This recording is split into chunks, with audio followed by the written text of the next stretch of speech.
अस्सलाम वालेकुम वरहमतुल्लाहि वबरकातुहू। सुन फाइनली आप लोग एक रात की सांस ले सकते हैं, क्योंकि मैं आप लोगों की डिमांड पर, आप लोगों की परेशानी पर वो वीडियो लेकर आया हूं जिसका आप बड़ी बेसब्री से इंतज़ार कर रहे थे। जी हाँ, आज की इस वीडियो में मैं आपको बताऊंगा कि आप किस तरह स्प्रिंग 2021 यानी कि नए सेमेस्टर का यूज़र नेम और पासवर्ड जनरेट कर सकते हैं। अल्लामा इकबाल ओपन यूनिवर्सिटी ने कुछ दिनों पहले ही शेड्यूल अनाउंस कर दिया था कि बीएड और बीएस की जितनी भी क्लासेस हैं उसकी स्प्रिंग 2021 की जो वर्कशॉप है वो 14 जुलाई से स्टार्ट होने जा रही हैं। और यूनिवर्सिटी ने स्टूडेंट को कोई भी यूज़र नेम और पासवर्ड नहीं भेजा था, तो वो बहुत ज़्यादा परेशान हो चुके थे कि हम किस तरह अपनी वर्कशॉप को अटेंड करेंगे।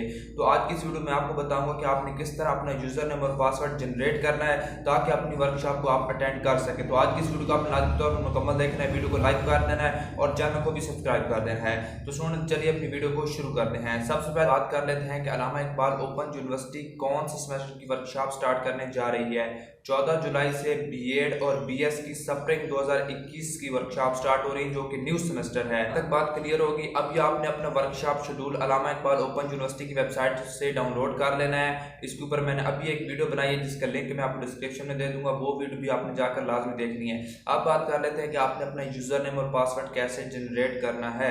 सबसे पहले यूजर नेम के हवाले से बात कर लेते हैं। अल्लामा इकबाल ओपन यूनिवर्सिटी में जब से ही ऑनलाइन वर्कशॉप स्टार्ट हो रही है, यूजर नेम जो है वो बिल्कुल ही सेम चलता आ रहा है, यानी कि ऑटम 2020 में, स्प्रिंग 2020 में और स्प्रिंग 2021 में भी वही आपका यूजर नेम है। यानी कि आपको जो रजिस्ट्रेशन नंबर है उसके साथ @aiou.edu.pk आपने लगा देना है। याद रहे, यूजर नेम आपने लिखना है वो स्मॉल लेटर्स के अंदर लिखना है। हर दफा यूनिवर्सिटी पासवर्ड जो है उसको तब्दील कर रही है। इस दफा यूनिवर्सिटी ने पासवर्ड तब्दील कर दिया है। अब आपका जो रोल नंबर होगा उसके पहले के जो दो वर्ड्स थे जो कि अंग्रेजी में हुआ करते थे, CA या BZ जो भी होता था, वो अभी आपने नहीं लिखने, आपने डायरेक्ट नंबरिंग से स्टार्ट कर लेनी है। फॉर एग्जांपल अभी आपका रोल नंबर है CA12345 तो अभी आपका जो पासवर्ड होगा वो होगा 12345 CA इसके साथ नहीं होगा। यहाँ तक बात क्लियर होगी। तो इस तरह आपने अपने यूजर नंबर पासवर्ड जनरेट कर देना है और अपनी वर्कशॉप को अटेंड कर लेना है। तो उम्मीद है ये वीडियो आपको अच्छी लगी होगी। वीडियो अच्छी लगी तो वीडियो को लाइक कर देना, चैनल को सब्सक्राइब कर देना।